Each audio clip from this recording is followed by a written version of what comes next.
Okay, now we are going to discuss the future indefinite tense. What is the future indefinite tense? As I said that there are two types of the future: normal future and strong future. Normal future और strong future. Normal future आपकी क्या होता है, जिसके अंदर आप expectations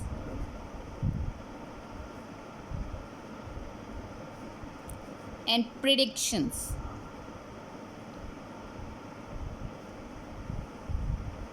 and strong future is there are determination,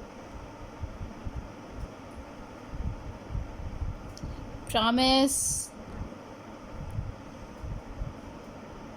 duty and command. These are involved in the strong future. In normal future, normal आपके future क्या होता है, एक्सपेक्टेशंस होती हैं, प्रेडिक्शंस होती हैं. एक्सपेक्टेशंस किस तरह से होती हैं कि मैं ये काम करूँगा, मैं इस तरह से करूँगा, ये सब कुछ इसमें किया जाता है. अब यहाँ पर यूज़र जो होता है, as you know that the helping verb will और शेल इज़ यूज्ड. विल और shall is used in the future tense. Future tense के अंदर स्ट्रॉन्ग में, नॉर्मल फ्यूचर में और स्ट्रॉन्ग फ्यूचर में, बोथ में विल और शेल ही अप्लाई होगा. बट इसके अंदर जो सब्जेक्ट आपके यूज़ किए जाते हैं, जो प्रोनाउंस यूज़ किए जाते हैं, उनके साथ जो है वो इनके साथ इनका यूजेज जो होता है वो थोड़ा सा डिफरेंट होता है. First of all we have to know, we are discussing it again. First of all, we have to know the identification of the future tense. How can you identify a future tense in Urdu? अगर आप उर्दू में देखते हैं, फिक्रे के आखिर में गा, गी, गे आता है. मैं खाना खाऊंगा.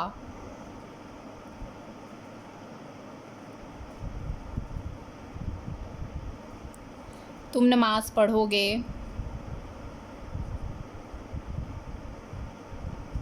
गा, गे आ गया इसके अंदर. ये फिक्चर के आपके जो है वो सेंटेंस के लास्ट में उर्दू के अंदर आइडेंटिफिकेशन ये होती है. इंग्लिश के अंदर आप इसकी फॉर्मेशन देख लें.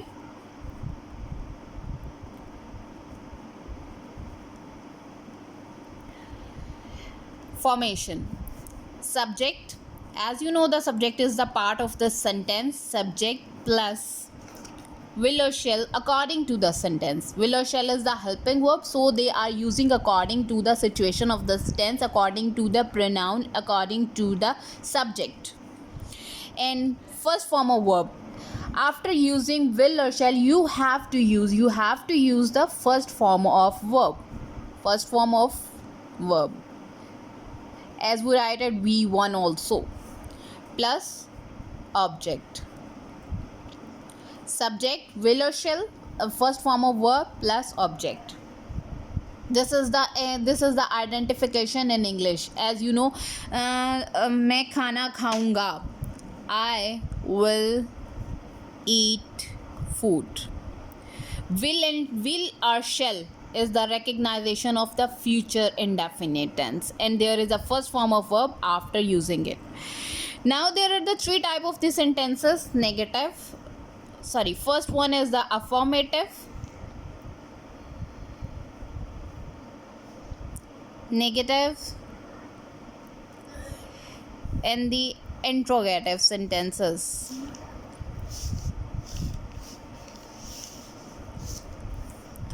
Now we are going to discuss the affirmative, first type of the sentence.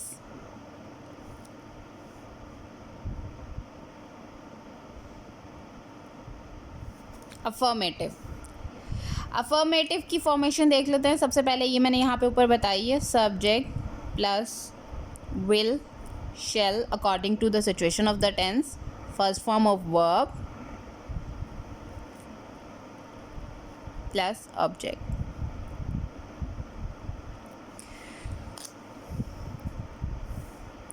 Now the usage of Now the usage of will or shall, where we use will and where we use shall in the sentences, because these are the two helping verbs used in the sentences. I and we. We have to use these are the first person, these are called the first person, इनको आप first person कहते हैं, that's why we are using shall with them, इनके साथ आप shell use करेंगे। ही, she, it, दे, और कोई भी नेम होता है, कोई सिंगुलर है, प्लूरल है, you have to use will, आप उनके साथ विल यूज़ करेंगे। ठीक है, ये आपके हो गए। हमने यहाँ पे प्रीवियस हमने यूज़ किया था normal funk future and the strong future. Normal future, this is called the normal future.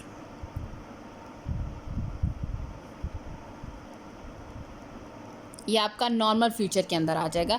इसके अंदर क्या होगा कि आपने आई और वी के साथ, फर्स्ट पर्सन के साथ, यहाँ पर आप यू भी मेंशन करेंगे, आई और वी के साथ आप जो है वो क्या लगाएंगे,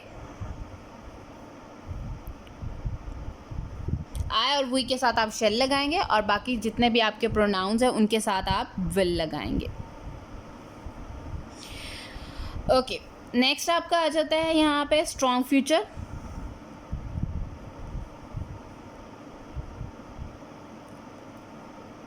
स्ट्रॉन्ग फ्यूचर के अंदर ये जो रिएक्शन है ये रिवर्स हो जाता है।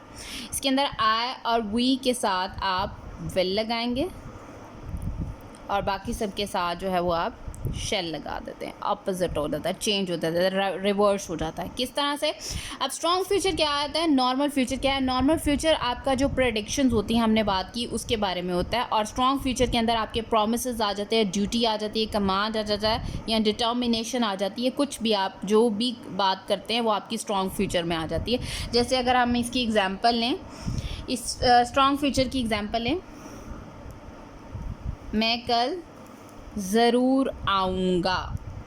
अब मैं की ट्रांसलेशन होती आई,